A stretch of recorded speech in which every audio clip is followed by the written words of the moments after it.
अस्सलाम वालेकुम, मैं हूँ मरियम नवाज़ और आज तकरीबन 1 डेढ़ हफ़्ते के गैप से आप सबसे मुलाकात हो रही है। और इस गैप की वजह ये रही कि मैं कुछ बीमार थी और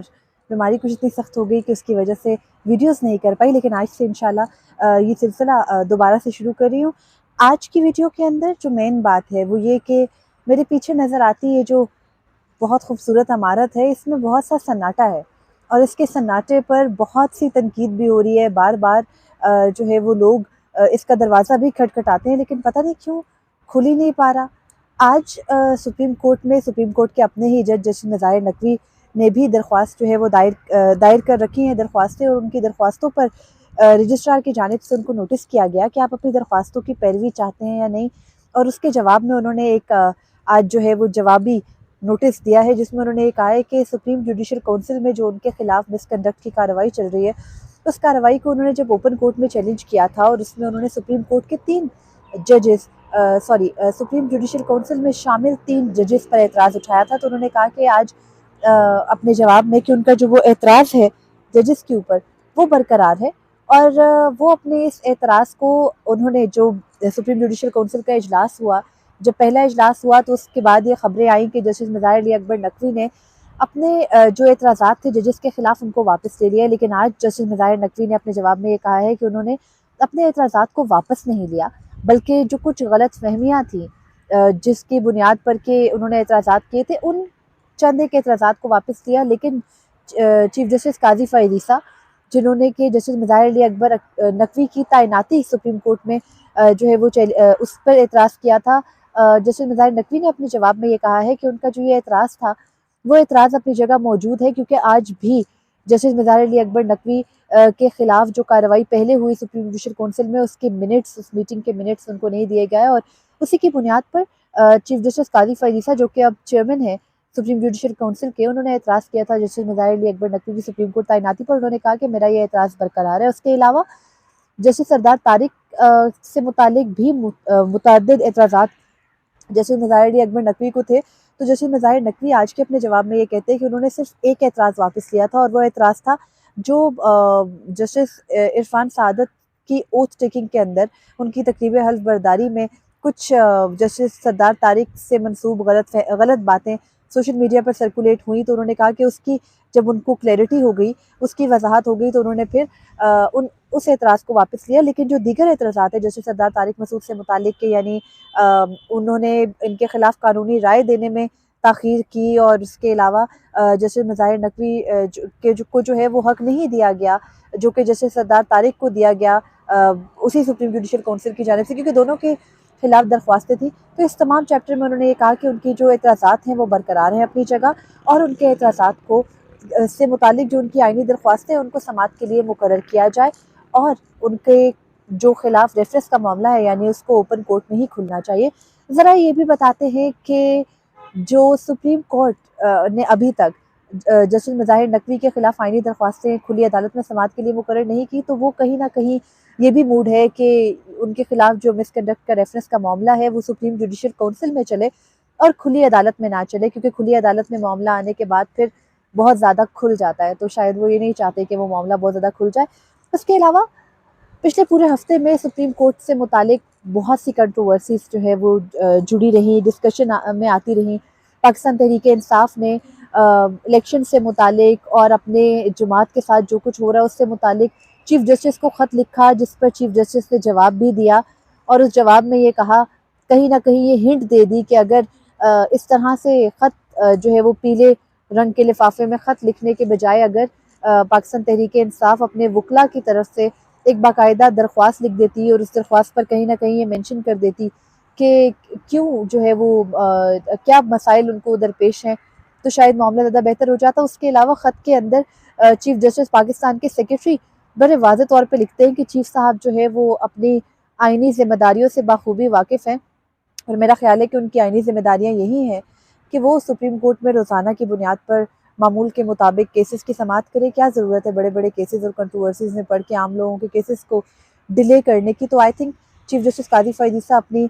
इन आइनी ज़िम्मेदारियों को पूरी तरह से निभा रहे हैं। इसके अलावा सुप्रीम कोर्ट में इस हफ्ते, जो अभी मौजूदा हफ्ता है, इसमें एक्सपेक्ट ये किया जा रहा था कि शायद बहुत बड़े-बड़े केसेस समाअत के लिए मुकर्रर होंगे। Supreme court practice and procedure act बन जाने के बाद सुप्रीम कोर्ट की ज़िम्मेदारियों में इज़ाफ़ा हुआ है, लेकिन उन ज़िम्मेदारियों में इज़ाफ़े की अभी तक तो यही बहाना लिया जाता है कि क्योंकि वो जो फुल कोर्ट की जजमेंट थी, उसकी तफ़सीली वजूहात सामने नहीं आई, तो तफ़सीली वजूहात अभी तक सामने ना आने की वजह से सुप्रीम कोर्ट के कहीं न कहीं से हाथ बंधे हुए हैं, और वो इस वजह से जो supreme court practice and procedure act है, उसको उस तरीके से अमल दरामद नहीं कर पा रही, जिस तरह से उनको अमल दरामद करना चाहिए। अब इस हफ्ते के अंदर जस्टिस मज़ाहिर अली अकबर नकवी की दायर दरख्वास्तों को भी मुकर्रर हो जाना चाहिए था, जो कि उन्होंने 20 नवंबर को पहली दरख्वास्त दायर की, फिर 30 नवंबर, चले वो तो पिछले हफ्ते दरख्वास्त दायर हुई थी, लेकिन 20 नवंबर वाली दरख्वास्त के ऊपर तो 14 दिन मुकम्मल हो रहे हैं इस हफ्ते के अंदर। उस दरख्वास्त को समाअत के लिए मुकर्रर होना था। उसके अलावा फ़ौजी अदालतों में जो इंट्रा कोर्ट अपीलें फ़ाइल की गई फ़ौजी अदालतों से मुतालिक सुप्रीम कोर्ट के फैसले के खिलाफ, उनको भी समाअत के लिए मुकर्रर होना था,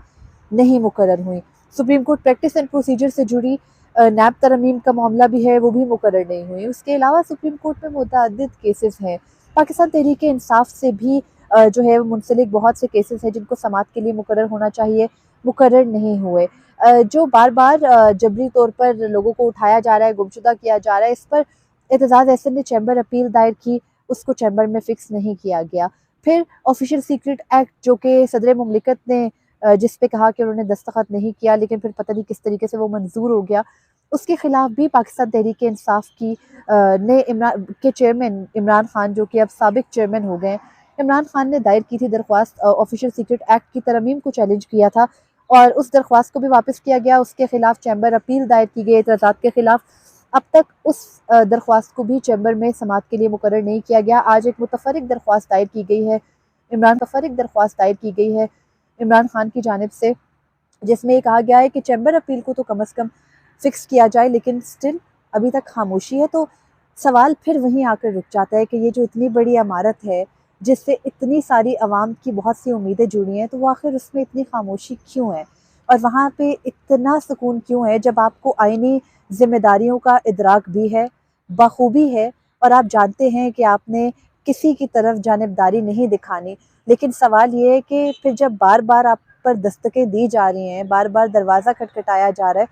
आईनी दरख्वास्तों पर भी खटखटाया जा रहा है, तो वो क्यों मुकर्रर नहीं हो रही? ये एक सवाल जो है वो बार-बार दिमाग में आता है, और फिर वो एक आम बंदे, मतलब अगर मैं खुद को ना सोचूँ कि मैं कोई रिपोर्टर हूँ, मैं ना सोचूँ कि मैं रोज़ाना सुप्रीम कोर्ट को रिपोर्ट कर रही हूँ, एक आम शहरी को वो चीज़ तंग करती है कि एक अदालत, जिसको कि आईने पाकिस्तान ने इतने वसी इख्तियारात दे रखे हैं कि अगर वो अपने इख्तियारात इस्तेमाल करने पे आए, तो शायद इस मुल्क की किस्मत और नक्शा बदल जाए, लेकिन हमेशा वहाँ पर जानिबदारी, फ़ेवर्स और बड़े-बड़े लोगों के केसेस मुकर्रर हो जाते हैं, लेकिन कुछ लोगों के जो केसेस हैं वो हमेशा दब जाते हैं। इस नैरेटिव को किल करने के लिए भी जो नए इक़दामात उठाए जाते हैं, उनसे मज़ीद कंट्रोवर्सीज़ जन्म लेती हैं। कुछ प्रॉब्लम, कुछ मसाइल हमारी पॉलिटिकल पार्टीज़ के एंड पर भी हैं। पाकिस्तान तहरीक-ए-इंसाफ की एक रविश ये रही है कि वो पिछले कई सालों में, तकरीबन 4, 5, 6 सालों में, या 7 साल ज़्यादा कर लें इनफैक्ट, 2015 के बाद से वो जब भी सुप्रीम कोर्ट का दरवाज़ा खटखटाते रहे, सुप्रीम कोर्ट में से उनको बहुत अच्छे से जवाबात मिलते रहे, उनकी दरख्वास्तें सुनी जाती रहीं, उनकी दाद रसी होती रही। लेकिन अब थोड़ी-सी सिचुएशन मुख्तलिफ इसलिए हो गई है कि सुना उनको अब भी जा रहा है, लेकिन अब वो खुश नहीं है, और वो खुश इसलिए नहीं है क्योंकि चीफ जस्टिस काज़ी फ़ाइज़ ईसा के खिलाफ एक महाज़ पाकिस्तान तहरीक-ए-इंसाफ ने हमेशा उठाए रखा है, और उस महाज़ उठाए रखने पर ही शायद वो ये उम्मीद कर रहे थे कि चीफ जस्टिस काज़ी फ़ाइज़ ईसा आएँगे तो शायद पाकिस्तान तहरीक-ए-इंसाफ के खिलाफ कोई इंतकामी कार्रवाइयाँ शुरू हो जाएँगी। अभी भी पाकिस्तान तहरीक-ए-इंसाफ का नैरेटिव सोशल मीडिया के ऊपर तो यही है कि जो चीफ जस्टिस काज़ी फ़ाइज़ ईसा उनके केसेस फ़िक्स नहीं कर रहे, मुकर्रर नहीं कर रहे, तो शायद इसके पीछे रीज़न यही है कि वो कोई बुग़्ज़ रखते हैं, या फिर वो कोई अनाद रखते हैं पाकिस्तान तहरीक-ए-इंसाफ के लिए, लेकिन ऐसा नहीं है। चीज़ें अब बहुत ज़्यादा सिस्टमैटिकली भी चल रही हैं। यानी आप दरख्वास्त नहीं लेके आ रहे, आप एक ख़त लिख रहे हो, लेकिन आप चाह रहे हो कि शायद सुप्रीम कोर्ट उस पे सू मोटो ले ले। नहीं, सुप्रीम कोर्ट ने अपने जो जवाब दिया गया, जो कि शायद नहीं दिया जाना चाहिए था, उस जवाब के अंदर सुप्रीम कोर्ट कह तो रही है कि आपके बड़े आला, बड़े जय्यद किस्म के वकला है, उनको चाहिए कि वो दरख्वास्त लेके आ जाएँ बाकायदा तरीके से, और वो माज़ी में लेके आते भी रहे। इंतखाबात के केस का हवाला दिया गया, फ़ौजी अदालतों के केस का हवाला दिया गया उस जवाब के अंदर, और फिर ये बताया गया कि जब जब वो सुप्रीम कोर्ट आए तब तब सुप्रीम कोर्ट ने उनकी दरख्वास्तों को सुना, उनके मुकदमात के फैसले किए। तो अब भी वो एक दरख्वास्त लेकर आ जाए तो एक रास्ता भी दिखाया गया है। तो पाकिस्तान तहरीक इंसाफ को चाहिए कि अपनी ट्रोल्स के ज़रिए मज़ीद अपना काम ख़राब करने के बजाय बेहतर है कि वो एक कानूनी तरीके को अपनाएं। और इस वक्त उनके चेयरमैन जो कि अब साबिक चेयरमैन है इमरान खान, वो जेल में हैं। उनको भी बहुत से मामलात के अंदर अदालतों से जो है वो एक फ़ेवर चाहिए। तो क्यों जो केसेस अभी अदालतों के सामने नहीं आए उनको आने से पहले इन ट्रोल्स के ज़रिए ख़राब करते हैं? बेहतर तो यही होता कि एक प्रॉपर तरीके से चला जाता। तो सुप्रीम कोर्ट शायद जब ये सन्नाटा तोड़े तो जो पाकिस्तान तहरीक इंसाफ की आदत बन चुकी है, शायद वो आदत ना उनको अपनी आदत के मुताबिक इंसाफ मिल सके तो वो फिर सुप्रीम कोर्ट पे शुरू हो जाए। लेकिन उम्मीद ये है कि जब सुप्रीम कोर्ट का ये सन्नाटा टूटेगा तो शायद मुल्क के लिए कोई बेहतरी होगी। और जब भी सुप्रीम कोर्ट में ये सन्नाटा बहुत तवील तवालत इख्तियार कर लेता है तो उसके बाद कुछ बड़ा तूफ़ान भी आ जाया करता है। तो अभी उम्मीद यही है कि सुप्रीम कोर्ट के सामने जो भी मामलात हैं वो उन तमाम मामलात को बाकायदा सिस्टमेटिकली टेकअप करें, क्योंकि अब जो कानून बन चुका है supreme court practice and procedure, कहीं ना कहीं इन मुकदमात को मुकर्रर ना करके उस कानून की खिलाफ वर्जी भी हो रही है। तो चीफ जस्टिस काजी फ़ायद ईसा और जो कमेटी के दीगर मेंबरान हैं, ज़ाहिर है कि उनको इस बात का भी इदराक होगा और पब्लिक पल्स सबके सामने भी है, अखबारात में, मीडिया, सोशल मीडिया पे भी ये डिस्कशन है। तो होप्स हो कि बहुत जल्द सुप्रीम कोर्ट अपनी ये खामोशी तोड़ेगी, और जब वो खामोशी टूटेगी तो उम्मीद ये है कि जब वो खामोशी टूटे तो ये मुल्क किसी भी तरह से ना टूटे बल्कि मज़ीद बेहतर हो, आगे बेहतरी की तरफ जाए। आज बहुत दिनों बाद की ये वीडियो थी। इस वीडियो के अंदर मैंने कोशिश की कि जो पिछले पूरे हफ़्ते में जो बातें नहीं कह सकी थी, नहीं कर सकी थी, वो कर लूँ। आज से ये सिलसिला रोज़ाना की बुनियाद पर जारी रखूँगी। तब तक यानी कल तक के लिए मुझे इजाज़त दीजिए। अल्लाह हाफ़िज़।